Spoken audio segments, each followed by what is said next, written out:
Assalamualaikum warahmatullahi wabarakatuh. Sebelumnya, perkenalkan kami dari kelompok 9. Di sini kami akan mempresentasikan hasil kerja kami terkait pengendalian tegangan output buck converter menggunakan fuzzy logic control dan unfazed serta juga ada GA. Sebelumnya perkenalkan nama saya Muhammad Talak Saifi dengan NIM 221910201039 dan rekan saya. Atau nih Rizky Ramadhani dengan NIM akhir 1113. Selanjutnya saya pribadi Raditya Hermawan dengan NIM akhir 1055.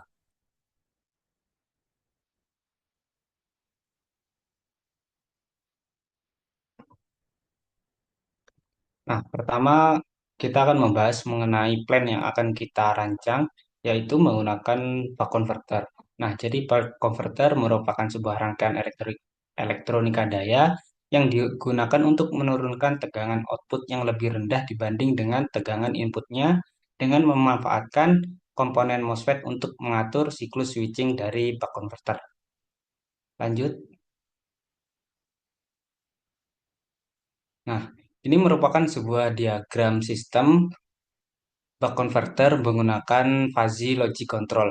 Jadi pada buck converter itu menggunakan komponen seperti MOSFET, dioda, induktor, dan kapasitor yang mana pada bebannya yaitu beban resistifnya akan dilakukan pengukuran V referensi atau tegangan referensi yang digunakan untuk mengatur duty cycle pada fuzzy logic control dengan melakukan perubahan nilai ADC lalu dimasukkan dengan ke fuzzy logic control untuk mengeluarkan output mengatur duty cycle PWM dari sebuah driver MOSFET-nya. Lanjut, lanjut.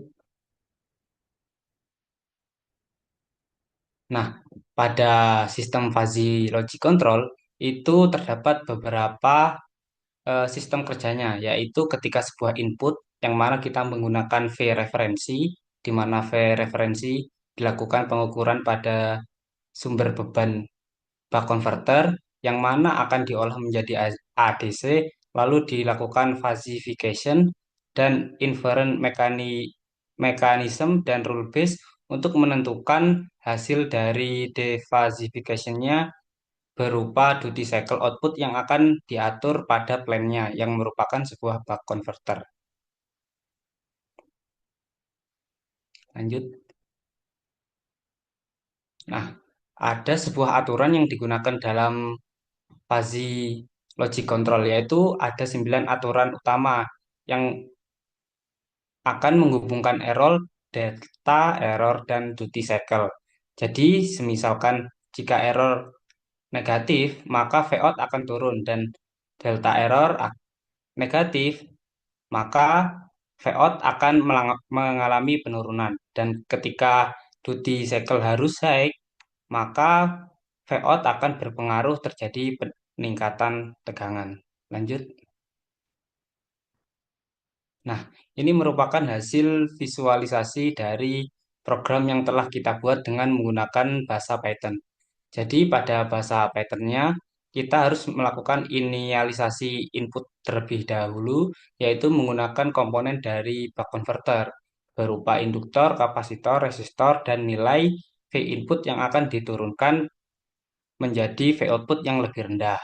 Lalu kita mengatur fungsi dinamika dari buck converter, di mana kita akan mengatur atau menentukan nilai dari arus induktor Vout yang akan digunakan untuk mengetahui fuzzy logic sistem yang akan bekerja dengan penentuan duty cycle-nya.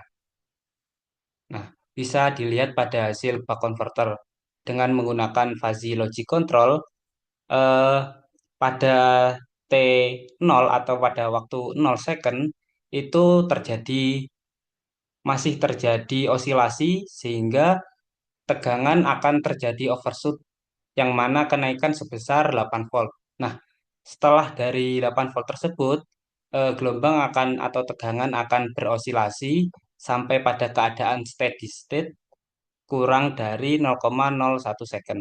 Jadi penggunaan fuzzy control itu digunakan untuk menentukan tegangan target keluaran output buck converter yaitu sebesar 5 volt dengan cara melakukan pengukuran V referensi atau tegangan referensi yang diubah ke ADC dan dilakukan pemrosesan menggunakan fuzzy logic control untuk menentukan duty cycle yang tepat supaya Vout-nya sebesar 5 volt.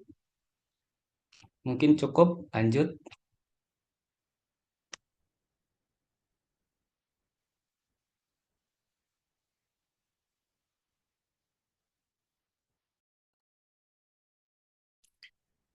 Oke, eh, izin masuk lagi semuanya. Jadi yang pertama yang bakal kita bahas mengenai Anvis ya, ini fokus utamanya. Jadi model bak konverter Anvis ini itu menggunakan dua persamaan diferensial seperti yang sudah ditampilkan di PPT. Bisa di next. Nah, untuk data trainingnya, pembuatan data training Anvis ini, yang pertama ada membuat data training untuk mengerjakan model Anvis hubungan antara yang pertama error, yang kedua delta error, yang ketiga duty cycle yang diperlukan. Nah, untuk perhitungannya di sini ada error dan data error seperti pada PPT. Dan yang terakhir mengenai metodenya, yang pertama itu membentuk grid kombinasi nilai error dan delta error, kemudian menentukan duty cycle berdasarkan aturan fuzzy, yang mana error negatif dan delta error negatif itu duty cycle tinggi, selanjutnya error positif dan delta error positif bisa dikatakan duty cycle rendah. Bisa next. Nah, selain itu ada tujuan dari integral action. Nah, kontrol integral ini bertujuan untuk mengurangi kesalahan steady state, yaitu perbedaan kecil antara nilai output dan nilai target. Nah, sebagai contoh, jika ada sedikit kesalahan, itu integral errornya akan menyesuaikan dari duty cycle untuk memperbaiki kesalahan tersebut. Nah, kurang lebih skema blok diagramnya sistem bak converter dengan Anvis sebagai berikut. Bisa di next. Nah, mungkin langsung aja ke simulasinya, rekan-rekan semuanya. Jadi izin masuk lagi. Jadi seperti yang dilihat di codingan di atas. Nah, mungkin sederhananya dari struktur codingan tersebut, yang pertama ada persiapan data dan model, yang kedua ada pelatihan model fuzzy, yang ketiga ada simulasi kontrol dan visualisasi hasil. Nah, mungkin yang pertama seperti biasa ada import library terlebih dahulu. Nah, ada import NumPy, Matplotlib, CP, skfuzzy, sklearn, dan lain-lain. Kemudian ada inisialisasi parameter bar converter. Nah, ya seperti nilai induktor, kapasitor, beban, dan input tegangan. Nah, kemudian kita masukkan fungsi model buck converter. Nah, yang seperti def buck converter itu, seperti yang teman-teman lihat. Nah, fungsi OD yang menghitung perubahan arus dan induktor dan tegangan output. Kemudian ada pembuatan dataset fuzzy secara manual. Seperti pada eh, Python error, delta error, sama fuzzy rules. Nah, ini fungsinya ada grid kombinasi error dan delta error, sehingga fungsi aturan fuzzy manual menentukan target duty cycle. Nah, kemudian selanjutnya ada pelatihan model Anvis sederhana, dan yang terakhir ada simulasi loop. Mungkin langsung aja ke visualisasinya.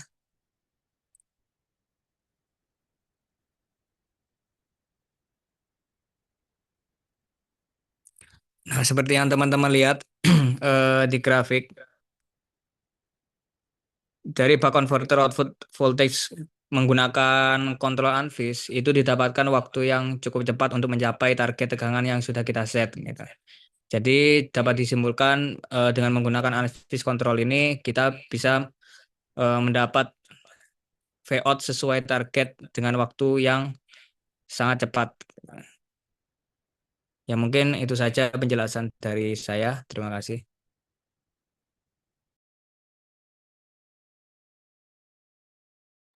Nah, yang terakhir tidak lupa mengenai kesimpulan. Jadi yang pertama mengenai fuzzy logic controlnya, itu seperti yang bilang saya tadi di awal, efektif untuk sistem kontrol sederhana, cocok untuk sistem yang tidak terlalu dinamis, dan memberikan pengaturan cepat dengan aturan basis logika fuzzy. Nah, untuk Anvis, Adaptive Neurofuzzy Inference System, itu memberikan kontrol yang lebih canggih dan adaptif, dan memanfaatkan jaringan syaraf tiruan untuk mengoptimalkan aturan fuzzy secara otomatis, sehingga membutuhkan lebih banyak data pelatihan dan waktu optimasi.